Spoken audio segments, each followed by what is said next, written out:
one more sec. All right, looks like we have a lot of people here today. I'm Gary West. I'm the former chair of this Fire Service Membership Council. Happy to be here and filling in today for both Randy and Christine, who are at another meeting that is very important here in California. So it's a pleasure for me to be here today. And Thursday, August 19th, our Fire Service Membership Council, I'll call that meeting to order. Ready for a roll call. All right, gotcha. Thank you, Chief West. Chief Metz will not be here. Christine Reed will not be here. Chief Adams. Chief Brian Adams. Rick Boisford. Yes, Rick sir. Boisford. Gotcha. Hey, greetings from the Upper Peninsula. I'll be there in 2 weeks. Nice. Chief Buxton, I got you, and I just saw your note coming through. Tim Cowan said he will not be able to join. He's on travel today and in the air. Mike Desrochers, I've got you. Tim Deal, I've got you. Chief Grzinski. I'm here. Gotcha, Kara. Thank you. Yep, thank you. Chief Hyde. Present. Gotcha, Chief. Thanks. Chief King. Here. Gotcha, Chief. Chief Lane, I saw you. Kelly, I saw you. Fire Marshal Porter. Coy Porter. Steve Swarthout, I saw you. Chief Wassom, I saw you. Chief West, I've got you. Past President Bryant, I've got you and myself. And that Chief West looks to be a good quorum. Back to you. Thanks, Carl.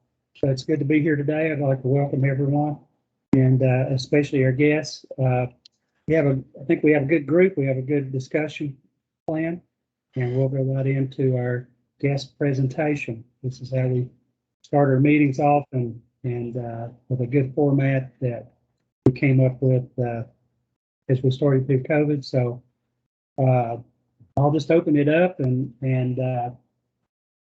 introduce you to a good friend, Ed Lisinski, who is the vice chair of the ICC Building Membership Council.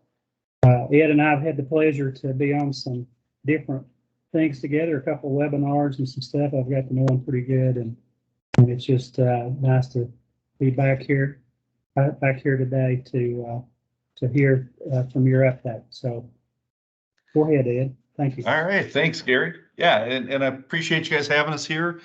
Like Gary said, I'm Ed Lisinski. I'm the vice chair of the Building Membership Council, also the chair of the Continuity and Outreach Committee of the Building Membership Council. Here with me is Doug Wise from Palm Beach County down in Florida. And so with the Continuity and Outreach Committee, I think you guys are kind of aware of what we're doing.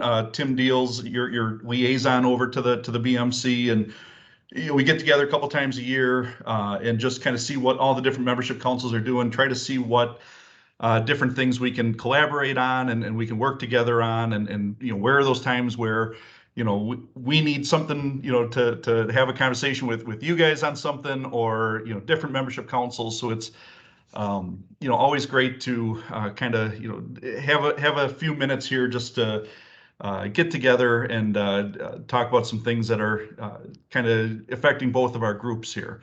And actually, as I say that, actually what we're going to talk about today is actually something that's also a big topic for major jurisdictions and even the global membership council as well. So a lot of great conversations are to be had, I'm sure, but one of the big things that we wanted to come to you today and present about is some of the things that are going on right now in Florida with the Surfside building collapse.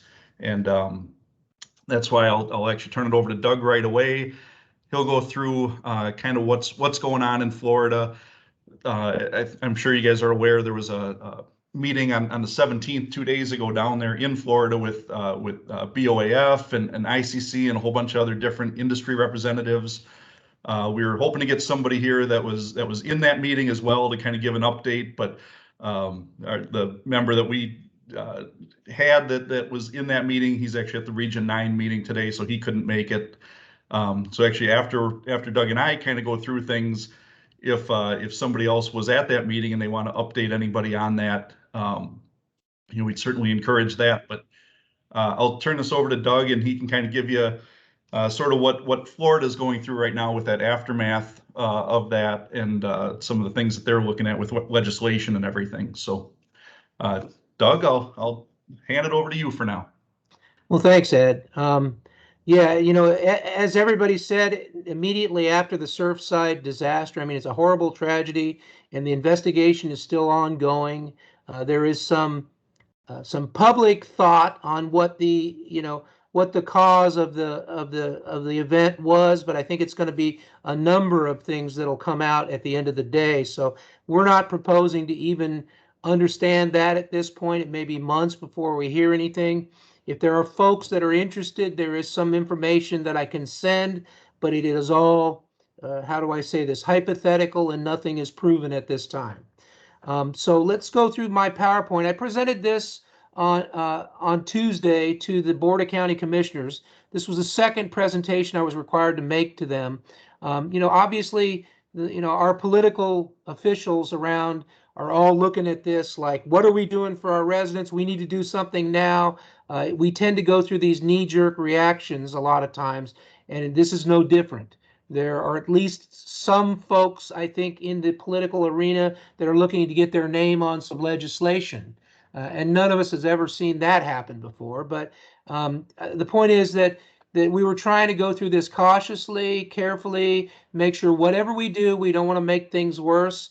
And whatever we do needs to be right if we do anything. You want to go to the next slide, please. Okay, so this is a recap of what's happened in the past. In Florida, the way the laws work, in order to basically adopt a recertification program, it has to be through Chapter 1, which is, the administrative provisions of the building code. In Florida, we adopt an amended Chapter 1. We're allowed to do that as often as we want, as long as it's advertised to public hearings, and, we transmit it to the state within 90 days of adoption. The other thing is a statewide adoption, like the Florida Building Code, to make the code work. So we don't just get to adopt whatever we want.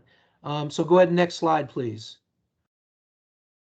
Miami-Dade and Broward are a little bit different than us because they have BORA, the Board of Rules and Appeals, which was adopted by a special act of the Florida legislature, because it's basically state law creates these separate units, and that's how they have a 40-year certification and nobody else in the state does.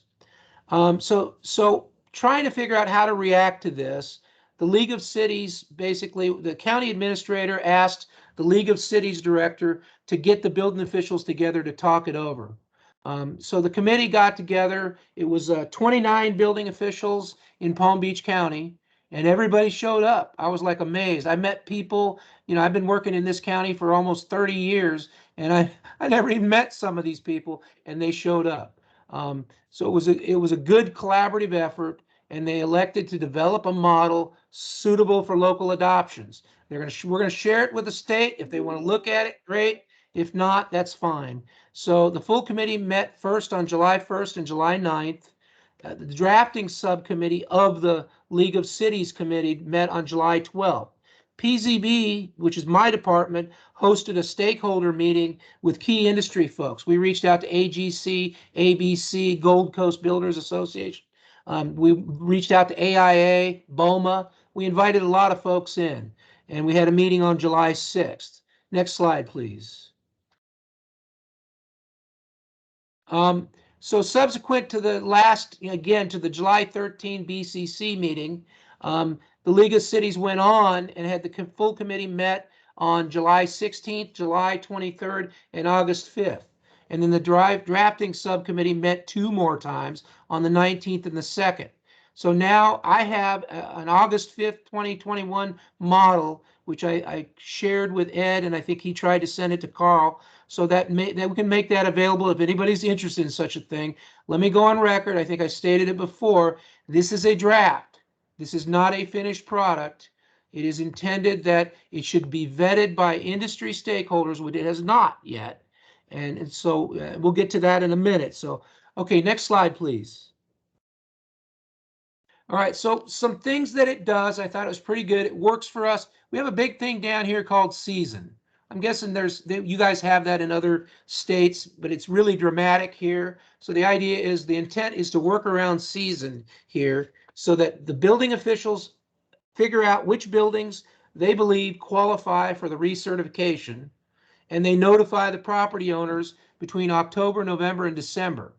And then through the January, February, and March period, it's like a 90-day period for the engineers and threshold inspectors to return structural and electrical checklists to the cities or counties. Now, you guys have, and I apologize, most of my career I've worked in Florida, so we have a thing called threshold buildings. We have a threshold building law, and it applies to specific structures. And the idea is they have a special inspector classification, which is an engineer or an architect with an additional special inspector certification. I think ICC has a certain certification. Does that certification go to engineers? I don't know.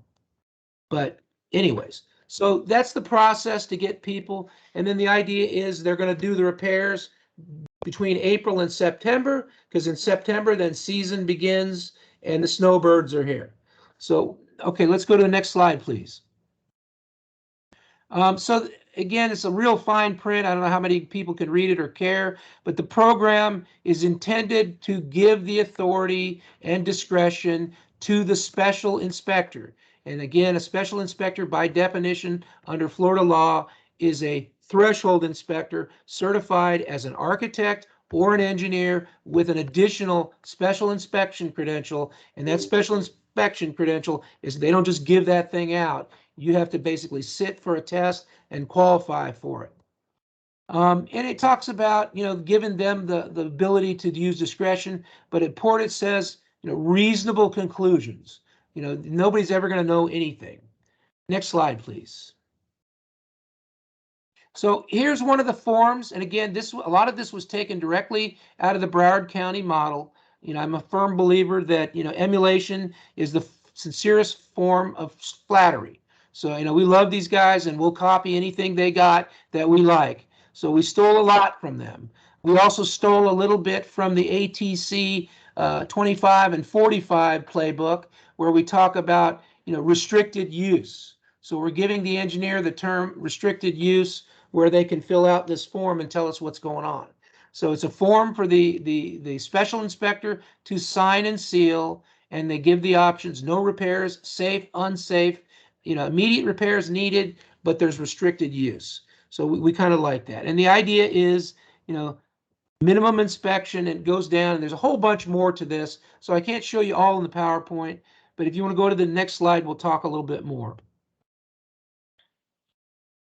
All right, so it focuses mainly on structural and electrical systems. It also focuses on life safety systems. Some of the items, this is not everything that it looks at, is foundations, masonry, bearing walls, structural steel, floor and roof systems, general loading. It also looks at waterproofing. And in Florida, waterproofing is a key factor. And I know nationally, ICC was looking at balconies and balcony failures in the last couple code cycles. And that's a big thing that we're looking at here, because balconies are a big point of failure on these tall buildings on the beach. And we have an inland too, if the waterproofing is not right. If people put carpets down on, screened balconies, that can cause failure conditions. Electrical, we're just trying to look at the MDPs, feeders, common systems, grounding systems, legally required and optional standby systems. We didn't want to get into the weeds too far, going into the individual units, because that you're really talking about, that gets into the private property of the condo owners, and it makes it an inspection nightmare too. So I think that, we want the engineer to do something that reasonably has a nexus with the overall building. Next slide, please. Thank you. Okay, so and it does focus on life safety systems. And, you know, one of the things that was brought out, we had fire marshals in the group, and I apologize if I didn't mention that. Palm Beach County Fire Marshal here basically represents, I think, 8 or 9 jurisdictions in the county, and we had like 5 or 6 other guys show up that had their own independent fire departments. So the fire guys were in the room, and we were very important that happened, because they're doing annual inspections on these same buildings that we're talking about. So we want to make sure that all hands on deck and all eyes and ears are focused on the subject. So it focused on life safety systems with the caveat that the engineer or the special inspector is not to open an alarm panel and look in it. You know, Florida law is very clear in Florida that, you know, the only person that can open that alarm panel is basically a qualified person who is certified by the state fire marshal to work on that panel. So, you know, we don't want an engineer poking their nose in there and saying, oh, there's something wrong. We're asking for verification of current documentation on site on the inspection of the alarm panel. And also visual confirmation of emergency lighting, that it's there, that it appears to be working, path of egress lighting elements, the minimum requirements to get people safely out of the building and to get the notification that's needed to get them out. Next slide, please. So the current applicability of the draft model, you may be aware that the Dade and Broward models were 40-year programs. You know, this group felt that it should go to 25 years, and we have use 95 as a geographical kind of line where you draw the line in the sand. And those of you that have been to Palm Beach County understand it runs north-south, and it's probably in most cases 15 miles inland, 10 miles inland. So the idea is, and it also, we're looking at the 25-year or older buildings that have modified balconies, decks, or elevated walkways with tile, artificial turf, or other finishes put on top, because those can compromise what's going on with, if it's reinforced concrete, if it's even a wood deck, you can have serious problems with that. And then it adds a waterproofing inspection as part of this envelope, the structural, beginning with whatever year, if it's a 25-year or 35-year inspection, they want the waterproofing inspection to be part of that. And subsequently, they want the waterproofing inspections at 5-year intervals, and they want the electrical inspection at 10 years. Now, this is, again, it's not a finished project. This is sort of a starting template. Next slide, please. On July 21st, I co-signed a letter with my fire marshal, Chief Dave DeRita. He's a division chief with Palm Beach County Fire Rescue. And we basically sent a letter out talking about Surfside to all our building owners in unincorporated county. There was 1,540 buildings that we identified. So we sent out 1,540 letters. And it was about, I don't know, it was 16 pages. So it was a pretty hefty undertaking. But basically it suggested that they undertake structural waterproofing and safety evaluations at a minimum. And it talked about buildings 25 years or older, that they might want to get in touch with a special inspector to perform an inspection on their building, particularly if they're noticing issues. Next slide, please. So here's a copy of the letter. It was 2 pages. And, I think it was pretty good. It's in the packet of stuff that I sent to Ed. If anybody's interested, we can get that to you. Maybe you don't care, but we thought it was a nice template because everybody's freaking out. We've got condo owners up and down the state that are calling us up. When are you going to come inspect my building? I think it's going to collapse. So we're trying to give them some reassurance. Here's what you can do. Here's what we'll do. Next slide, please. So, basically they're encouraged to continue to report any problems on any structures to the local jurisdiction at any time.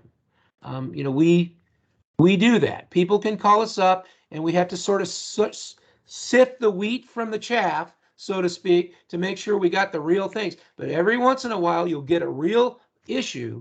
Everybody wants to talk about cracks in the drywall, or they don't want to pay the rent. So a lot of times you get those kind of complaints. We even had some complaints come in from apartment tenants, basically trying to get the landlord on a building that was 3 months old, thinking it was going to collapse. So it was pretty crazy. But anyways, you got to go through that. You got to check it out. And where I sit, I don't get to ignore anything. So we investigate everything we can. If we determine it's probably frivolous, we'll send a code officer out instead of a building inspector, or a fire inspector.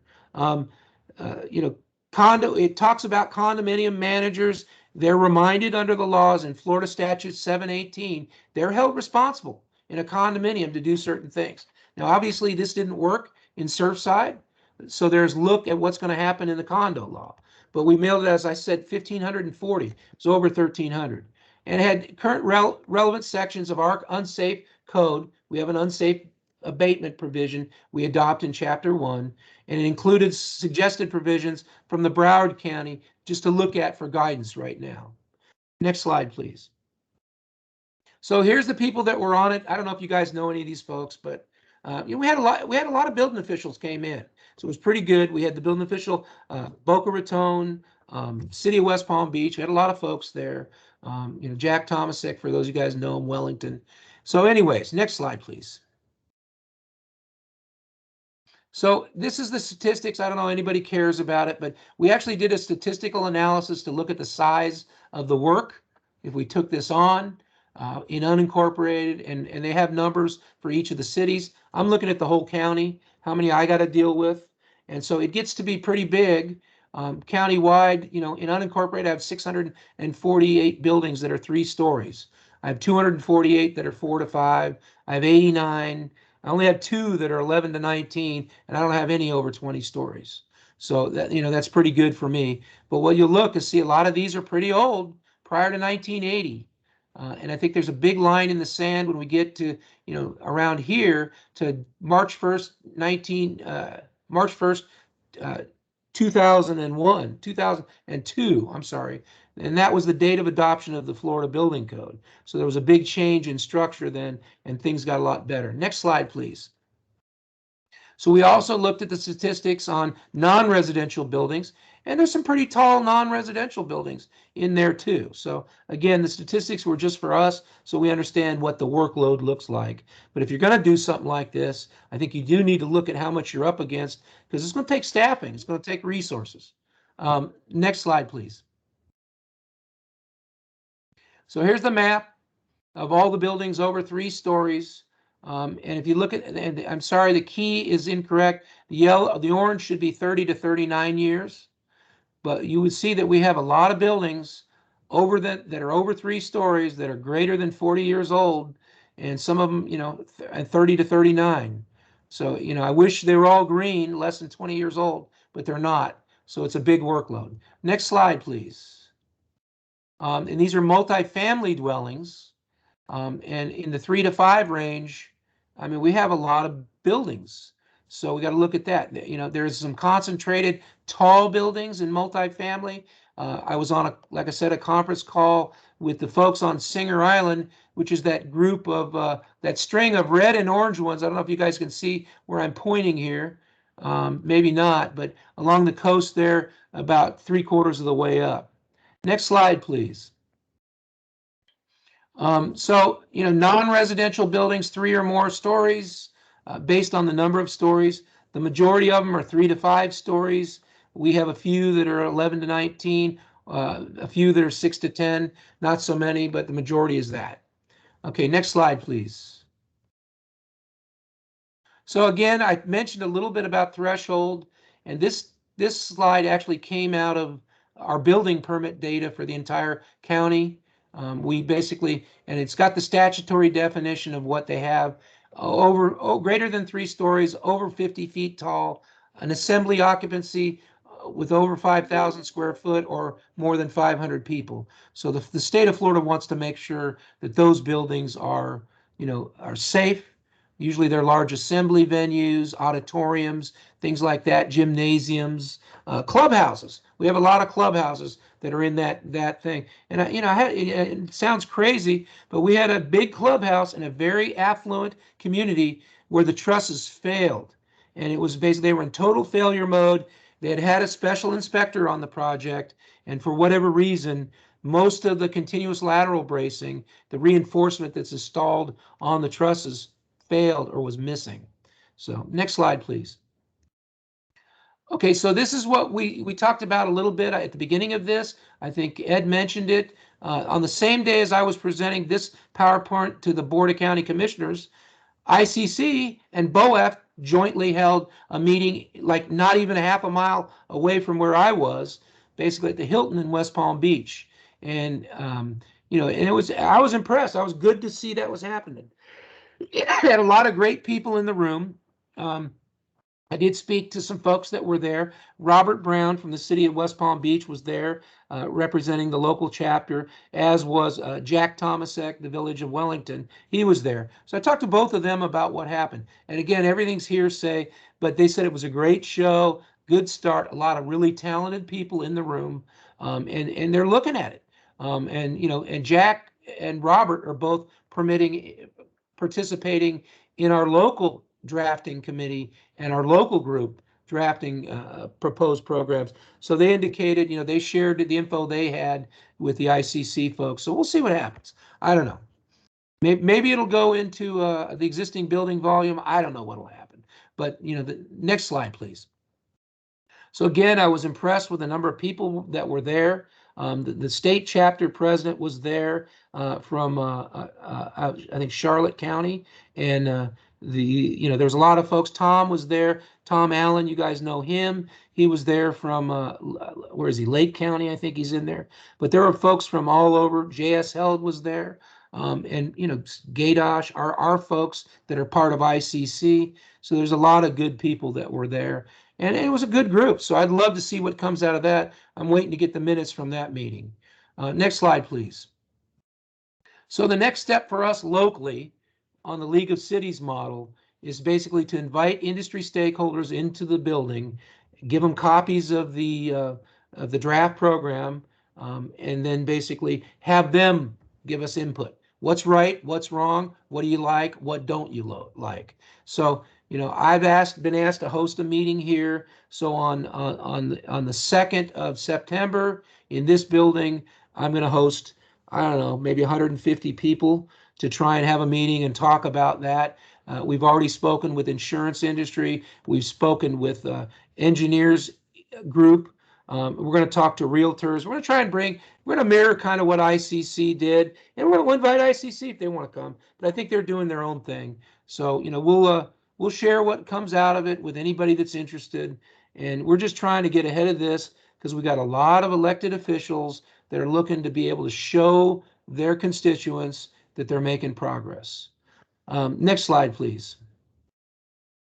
So the things that I suggested to our folks that we should consider, we focus on the special inspector, not on inspection staff.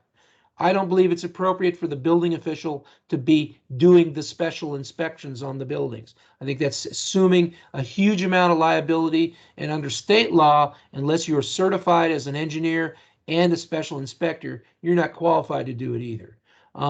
You know, don't direct the actions of those inspectors. You don't tell them how to do the analysis or the forensic. I think we need to monitor and validate. We all know that we need to verify something just because it's signed by an engineer. That means it's right, right? No, that doesn't mean it's right. That's part of what we get paid to do, validate that it works. And then the other thing is we got to come up with a reasonable implementation. You know, I believe the vast majority of the buildings in my county are safe. You know, I've dedicated the last 30 years of my life to making that so. We have not had a major building collapse, but I have demolished major buildings. We imploded a 30-story tower when I was at the city of West Palm Beach in the last probably 15 years ago. So I mean, we are trying to make sure. We've had some facades fall off buildings, and some of them went into the sidewalk. Thankfully, nobody was killed. But, you know, so we do respond to things. People complain, we'll deal with it. So I think if anybody who's looking to adopt a program like this should adjust the scope to fit their demographics. That's really clear. Okay, we have somewhere around 100,000 structures if I'm looking at going down to the levels of what they're doing in Broward County. That's way too many. I can't do that. You know, how do I phase that in? Even a 5-year implementation, it's out of control. So I think we're going to limit where we go. We're not going down to 3,500 square foot, even though that's what you might see in the draft model. We're just not going there. Unless somebody calls us, excuse me, and they think there's a problem, then certainly we'll go look at any building, except maybe a single family dwelling. Excuse me. So, I mean, that's pretty much it. Next slide, please. So I think that's it. If you guys have any questions for me, I'd be happy to answer anything. I appreciate you letting me speak. Let me jump in there before we get into questions, just with a few other things. And I see Kelly's got his hand up, but just one other point. So our BMC meeting, we're going to meet next week on the 25th at 3 p.m. Eastern time, 2 p.m. if you're in the Central, like I am. And we're going to bring this up again. Tom Allen, who Doug just mentioned, was actually in that meeting. He'll be at our meeting for sure. So if anybody has any questions about that, I invite all of you to show up to our meeting as well. He might be able to fill in on everything that happened in that. I guess part of the point too of why we're bringing this to you guys, if you haven't had this in your area yet, it's probably coming as some sort of reaction. If not from the building and fire officials, the legislation's probably going to start looking at it. I know Illinois, they're looking at they just had a proposal to their state legislation that is a 4-year cycle for structural investigations, and then a 4-year cycle on facade and cladding inspections as well. Now the building owner is supposed to contract that out with a special inspector, but if they can't do that, then it puts it actually on the municipality to come in there and perform those inspections. So, pay attention to that stuff.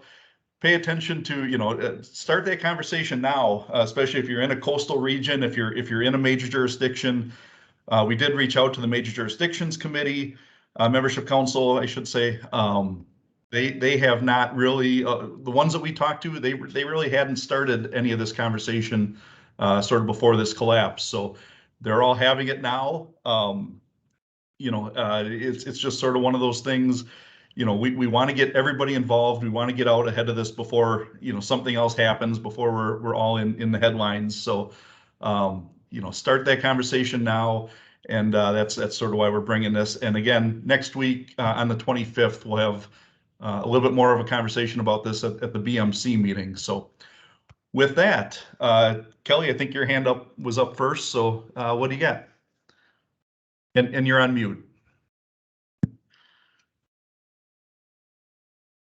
Thank you. Hey, Doug, good presentation. I appreciate that. My basic question is, where's the teeth in this? I see a lot of advisory.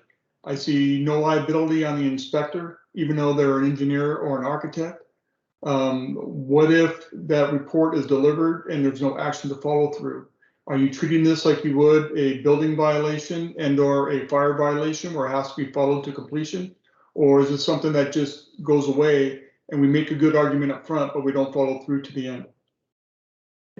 My answer would be, it's on the local jurisdiction to basically act on it. I think that's part of what the concern is of what happened in Surfside.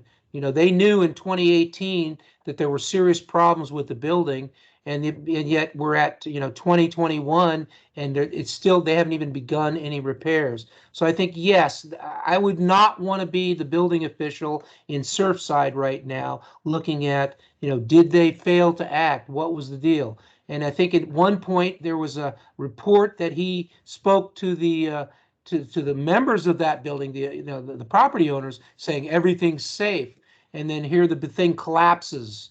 This is pretty scary stuff. So I think we're tiptoeing around it. We've had lawyers involved, and we'll continue to have lawyers. This is going to take more than just the building officials if there's a fix. We've decided here condos have to be held responsible to basically have reserves to deal with the maintenance of the building, and they got to start early. You can't wait till it's like in the case of Surfside, they were talking over $10 million in repairs, assessments of $100,000 a unit. That's too late, and do I want to be the building official standing up there, and I'm not going to do it alone. Trust me, I'm having my fire fire marshal standing there right next to me, because when we go to something like that, I don't want to be alone in that. I'm going to have a structural engineer too.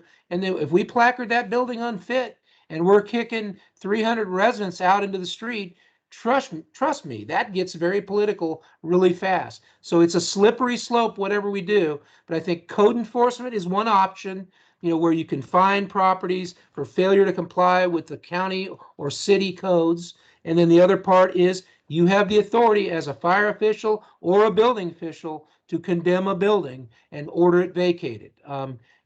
We work together pretty well with our fire guys here. I'm lucky that I have a fire marshal that I worked with before in a different municipality. So we worked pretty well together, and he stood right up and he joined that committee as soon as I asked him to step in and help us. So yeah, I think there's a lot of choices, and you got to be careful, and it depends on your situation. So I don't know if there's a straight answer, Kelly, but you got to basically step through it. Code enforcement or condemnation, and there's got to be some level in between.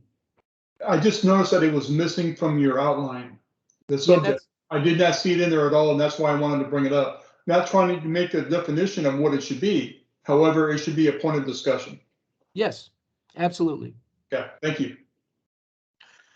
All right, Matt? Yeah, thanks. Thanks for the presentation, Doug. I actually basically had two related questions, and the first one is around the form you had. In 2021, we're still creating paper forms and saying, well, you folks need to fill out a paper form.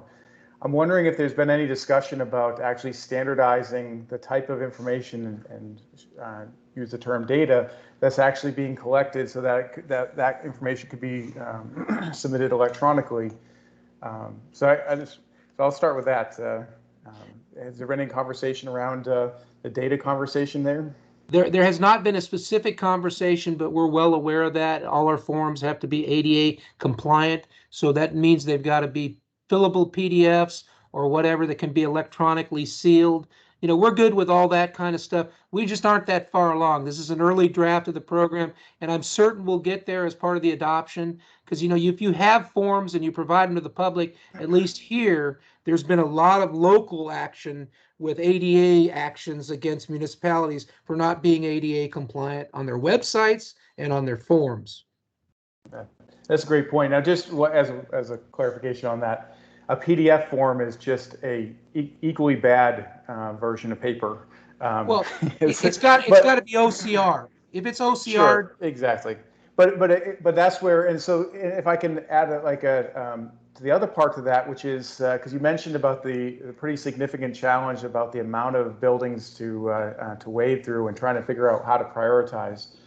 Have you considered partnering with any of the local universities, or even there's also local groups that are sometimes referred to as meetup groups that do data science, who tackle these types of data problems, so you don't actually have to have any data expertise in-house? So I was just kind of wondering if you had, and if you wanted examples, I'm happy to share with you some where in the fire world we've done some of this type of analysis with local community data geeks, basically. Yeah, that's a great suggestion. Everything that we pulled out came through our planning division. They love doing that kind of stuff. But certainly, I'm not sure. The University of Florida was in attendance at the ICC BOAP meeting. So I'm not sure who we get a lot of our census data from them too. So I'm sure that would be something to look at to figure out. The problem is the enforcement is going to be at the local level. So each community is going to have their own data. So I don't know. They're looking at us to share data, but I like your suggestion. If you know anybody around here that would do that, we'd love to get them in, and maybe that's the University of Florida. Excellent. I'm happy to. I'll follow up with Carl later to get your information. Thank you. Thanks. Anybody else with any questions out there? All right. If I can, let me just make one final point. The consensus of all the groups out there is it's going to take more than the building officials to do this. There's got to be changes to the condo laws. There's got to be changes. I think insurance companies, we've got Citizen here. You guys are familiar with our insurance issues. Citizens is the insurer of last resort. Their insurance policies are it's your last resort. You don't want to have this policy because it's not going to cover a lot of things that you might want. And so, that's a big problem for us. There are already rumblings about insuring some of these buildings. So it's a little bit scary. We're waiting to hear what the industry is going to say about it, because it's like a shock to the system. Those of you that remember, after Andrew, all the insurance companies pulled out of the state of Florida. It's the only people you could get a policy from was Citizens. So, I mean, it's a bigger deal than just building codes. So we'll have to figure out how that happens. But I appreciate you guys letting me talk about it. Yeah, absolutely. Thanks for having us. And yeah, with that, Gary, we'll turn it back over to you, and I'll probably stick around for the rest of the meeting here as I often do. But yeah, we're around if anybody does have any other questions. Carl can certainly get in touch with us. And again, we have our meeting next week, Wednesday, where we're going to talk about this again if anybody's interested. So thanks for having us. Yes, thanks, Ed. Appreciate you and Doug being here and talking about this and this discussion. It's very timely and within the Fire Service Membership Council is something that we need to hear and be on top of. So thank you. Moving right along, let's go to, is there any additions or corrections to the agenda? We'll go right into the meeting.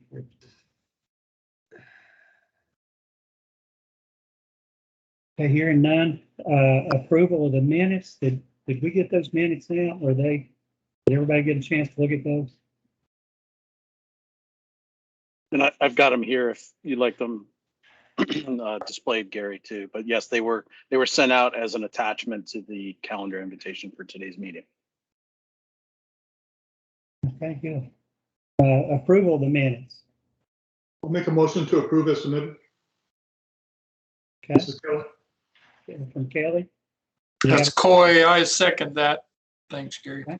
Thank you, Marshall. We have a motion and a second. All in favor, please say aye. Aye. Any opposed? Hearing none, we'll move forward. Number 4, the work group updates. Member recruitment. I saw that Andy came on. Andy, do you have anything you want to add? No, sir. I don't have a report this month. Thank you. And Ben standing there beside of you, I don't have a report either. Sorry about that. Let's move into our Vermont State Fire Marshal here, emerging issues and trends. Michael? Good afternoon. First of all, thank you for the presentation there that was made today. That's the Florida collapse has certainly been an item of interest that I enjoyed the discussion there. Anyways, Kelly and I have been working on our presentation that will be delivered at the NASM Symposium in Stowe, Vermont here on the 14th of September. And we have submitted our paperwork and so forth to NASM. And hopefully within another week to 10 days, we'll have a finished PowerPoint program showcasing the work that this emerging issue and trends work group has done over the past 18 months or 2 years that we've been working with the program. So I think it'll be nice. It'll give us an opportunity to run through this before the annual business meeting, and should be interesting. But we will certainly share this with the Fire Service Membership Council so everybody can view the program. But I think it's just a great platform for us to be able to show the work we've done. So that's our report, Chair West. Thank you, Michael. Questions or comments? All right. Next item is our public awareness work group. And Christine could not be on the meeting today. She did send an email to Carl earlier. And it says, we continue to work on formatting revisions to the Fire Service Membership Council webpage. So if you have any suggestions for revisions to help the user experience, please let the public awareness work group know. And they have done quite a bit of work there. Good conversation. I was on a couple of those calls that it's been moving forward really well.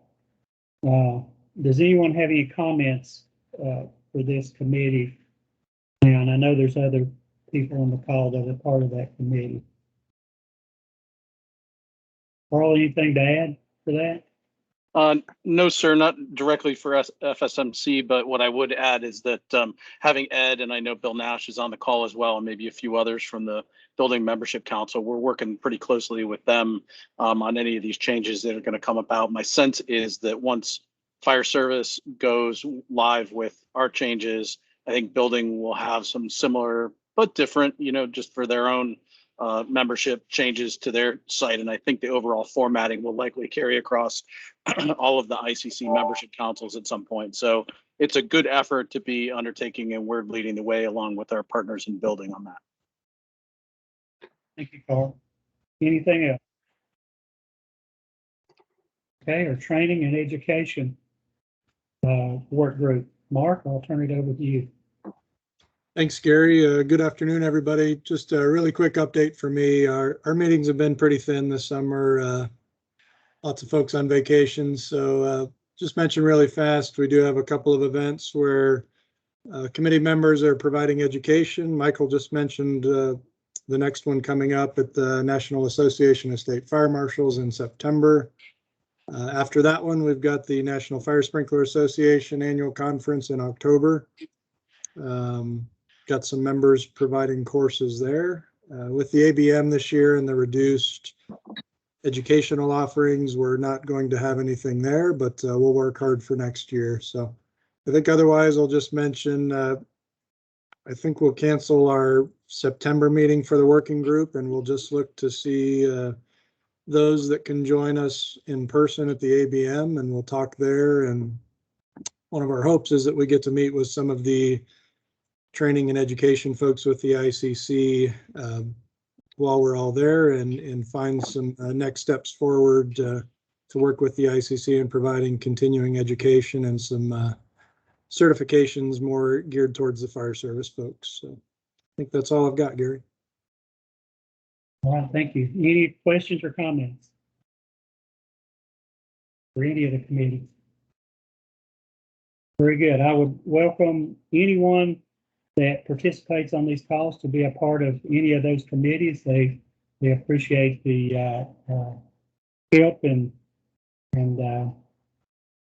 information that people provide, not just council members, but anyone that wants to participate. Those meetings have been very good. So moving right along, reports from officers.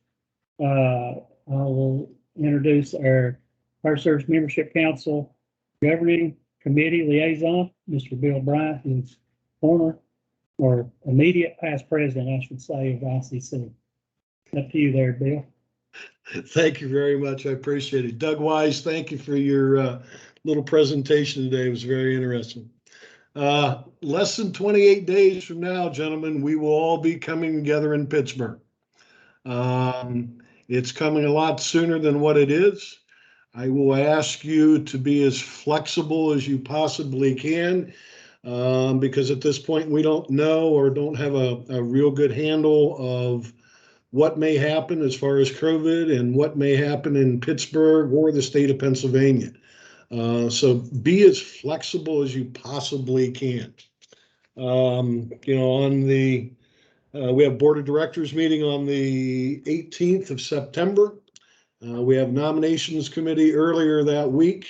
There will be a very busy early week for me during that week because I am the chair in charge of nominations at that point in time.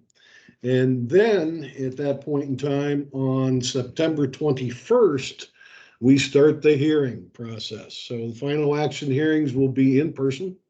We will have some social distancing going on. We will probably have some testing going on as far as maybe some rapid tests or something like that if somebody is concerned. But as far as the Board of Directors, we have went through this and we believe that we are going to be absolutely safe. So we'll see you in Pittsburgh. It'll be a fun time. It'll be good getting back together with all you friends that I haven't seen for 2 years. And hopefully we'll have a very successful ABM this year. So that's pretty much all I have. There are several bylaw amendments out there that you can download off the webpage and take a look at those. So you see what the board of directors has come to conclusions on some of the bylaws that we've done. So that's pretty much all I've got. So back to you. Thanks, Bill. Appreciate it. What about other ICC officers or directors that are on the call? Do we have any?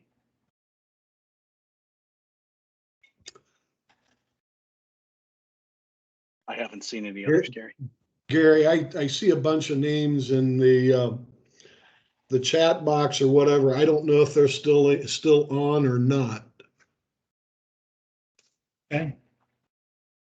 We give this opportunity to hear from any of our directors or officers, but not hearing any, we'll move right along. Report from the chair. Hey, it feels good to be here and be back in this role for one last time before our time ends. Myself and Kelly, our time is kind of short coming up here at the end of the year. We were graciously given another year because of COVID to participate on the council, but I think you'll be seeing both of us available, well beyond that, because I think that we all see the importance of what we do and what this council has achieved. So I'm very proud of that, and I just want to say that I appreciate the participation. This has always been a goal.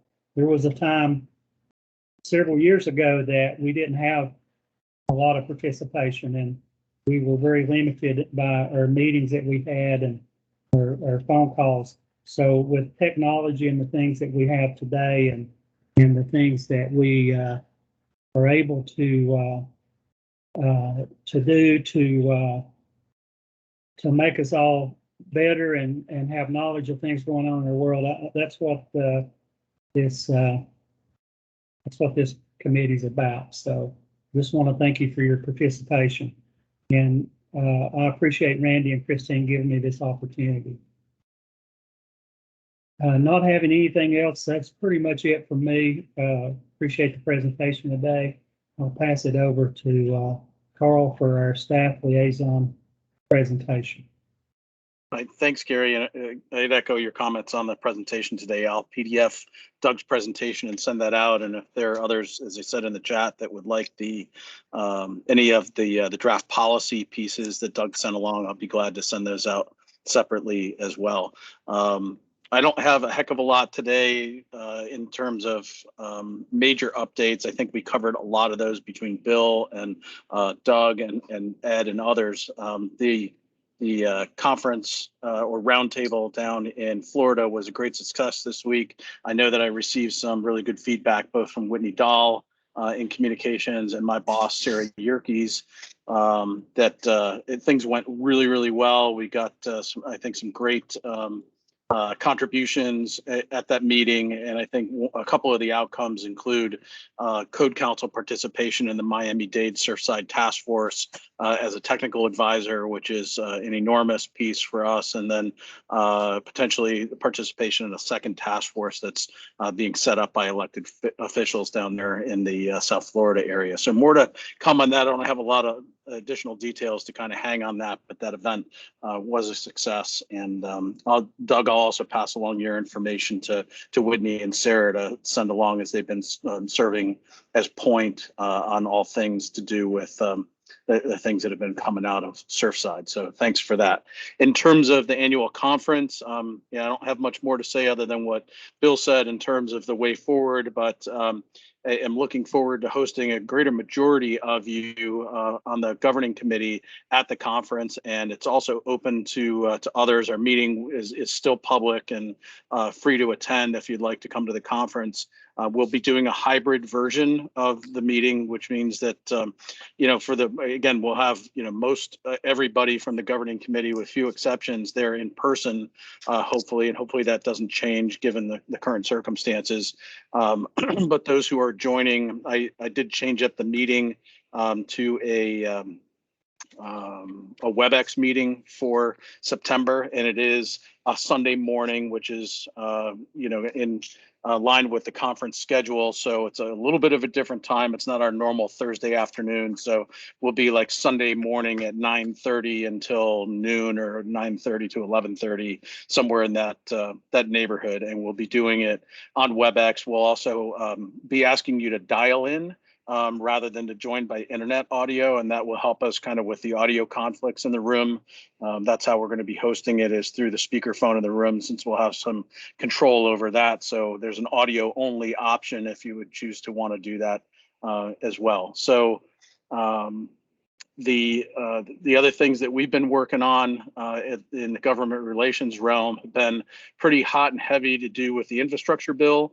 That's moving along and has a number of building code safety provisions in it that we've been able to work in. And then most recently, between us and the other fire service organizations under the Congressional Fire Services Institute tent, we've got a number of proposals that have been sent in for reconciliation and consideration by the legislative branch as they take on that piece. So lots going on there. I won't bore you with all the details, but several big asks in there in places where we've taken big swings to move the codes forward. We've also seen lately from the federal side, the Building Resilient Infrastructures and Communities program came out with its now $1 billion effort for FY21, and we got the results back on the FY20 awards as much as they've been made at this point, along with some data, so we'd be able to share that with you here, hopefully at next month's meeting, to be able to give you some sense of how the codes have been moving forward on those. The codes opportunity for next year is still under capability and capacity building, which means that each state has gotten about $1 million in set aside money that can be used for capability and capacity building activities, and code projects are covered under that. They're not straight code projects are not covered under the nationwide competition, again, just like they weren't the last time around. There's plenty of money, plenty of bandwidth, and there's also hazard mitigation grant program dollars that are now out there for all 50 states under the COVID declarations that happened last year. So that is a recent development. We're looking for, I think, some additional guidance to come out that may be special guidance for this round of HMGP only, but that's one of those places that if states were not awarded in FY20 the capability and capacity building projects that they wanted to do with codes and standards, now's another opportunity and another swing you can take at it under HMGP. So I expect that we'll be doing for sure. I know that we've got a BRIC webinar planned with the BRIC program manager at FEMA. We just had that conversation here while I've been out this week, and I think we're going to schedule that here for early fall. And then I think similarly, we will likely do the same thing with HMGP. And then last but not least, lots of movement on the wildland fire problem. As you've seen, there's a number of fires taking place all over the country, but we've got a lot of interest, particularly in the Code Council's International Wildland Urban Interface Code. And in fact, we've got a group in Southern Nevada. The Southern Nevada building officials have come together and named that they're going to adopt the 2021 IWUIC or IWUI code for 8 jurisdictions, including kind of Clark County and 6-7 jurisdictions there in Southern Nevada. So we're participating in that process. There's an adoption that's taking place of the Chapter 6 provisions to do with defensible space that have been legislatively mandated in a bill signed by the governor 2 weeks ago now in Oregon. So we're working with the Oregon State Fire Marshal's Office and the Building and Fire Officials Associations there in Oregon to provide all of the training and resources that we can, and the technical help that we can in that realm too. So I mean, there's lots going on. I could probably sit here and talk for an hour, but that kind of covers it at the high level, and we're doing a lot. So if anybody'd like to follow up next week when I'm back in, I'm happy to share some of the really great things that we're up to. Other than that, that's my report, and I'll turn it back over to you, Chief West. Thanks. And it's been a pleasure working with you on this one again too. I wouldn't have missed it. Thank you. I appreciate that, even though you're on vacation. So it's all good. The next item is any ongoing business. Oh, I'm sorry. Tim, I see your hand up. Yeah, no, it was an ongoing business because I just wanted to get in and get an update. I know Ed mentioned it about the continuity group that they're getting ready to meet the Saturday prior to during the board of directors. But also I wanted to mention that we did have a meeting for the Fire Service Building Service Innovation Award. The group did meet. A selection was made, and they're in the process of notifying that winner. So I just wanted to give the heads up to the group that it is in progress, and we're just waiting confirmation. But we will have a winner this year to present at the ABM. Tim, that's a really good point. Thanks for bringing that up, buddy.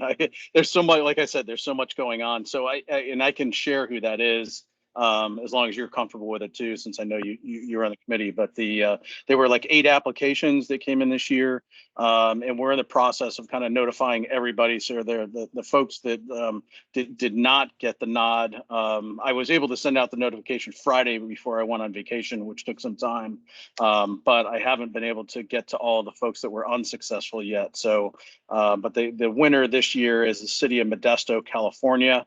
Oscar Diaz, for any of you that may remember Oscar's presentation last December, which was really great. They have a program called Plan Check with Us, which is essentially kind of a electronic plan review process that they've really opened up and made super transparent and done a really great job with. And I know Susan Dowdy, our GR manager in California, knows Oscar and his team really well. The entire organization is super thrilled, and we'll have them at the conference for the award on Sunday evening at the Welcome to Pittsburgh event. So that's when it'll be presented. And then Susan and hopefully maybe one of our board members like Stuart Tom or somebody else that's close by could come in for the day, and they'll be doing a in-person presentation to the organization in Modesto following the conference at some point that works for everybody. So that's the update. Thanks a lot, Tim. Good catch on that one. And yeah, like I said, so many things going on. So. All right, anybody else? Next item is new business. Open the floor to any new business.